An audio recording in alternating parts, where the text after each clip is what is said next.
18/1/2024 Bhaskar exclusive. राज्य सरकारों की गारंटी पर वर्किंग ग्रुप ने की सिफारिशें। राज्य सरकारों को बताना होगा गारंटी का मकसद।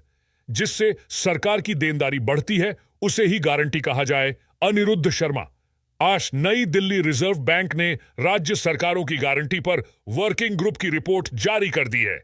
इसमें सिफारिश की गई है कि राज्य सरकारों को गारंटी के साथ उसका मकसद साफ तौर पर परिभाषित करना होगा।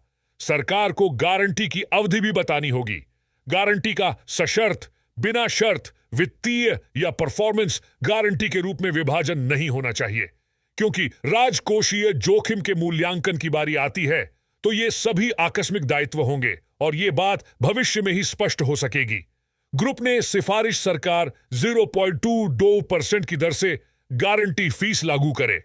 ग्रुप ने सालाना गारंटी बढ़ोतरी के बारे में कहा है कि गारंटी की बढ़ोतरी राजस्व प्राप्ति का 5% या राज्य के जीडीपी का 0.5% में से जो भी कम हो से अधिक नहीं हो सकती।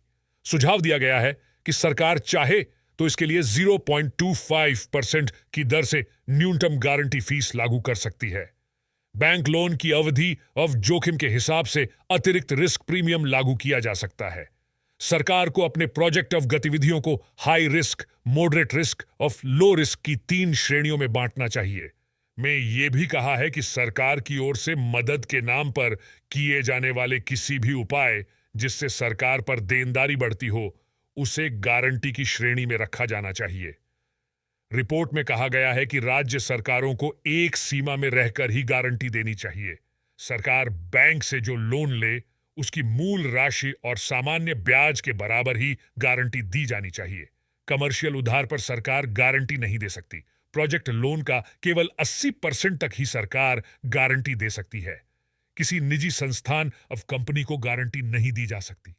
बता दें कि 7 जुलाई 2022 को राज्यों के वित्त सचिवों की 32वीं कॉन्फ्रेंस में प्रदेश सरकारों द्वारा दी जाने वाली गारंटियों के सिलसिले में एक वर्किंग ग्रुप के गठन का फैसला हुआ था। यह मुद्दा विशेष रूप से गरमाया था कि राज्य सरकारें बैंकों से लोन लेकर गारंटी दे रही हैं। इस सिलसिले में सिफारिश देने के लिए केंद्रीय वित्त मंत्रालय, सीएजी, आरबीआई और राज्य सरकारों के प्रतिनिधियों का एक कार्य समूह बनाया गया था।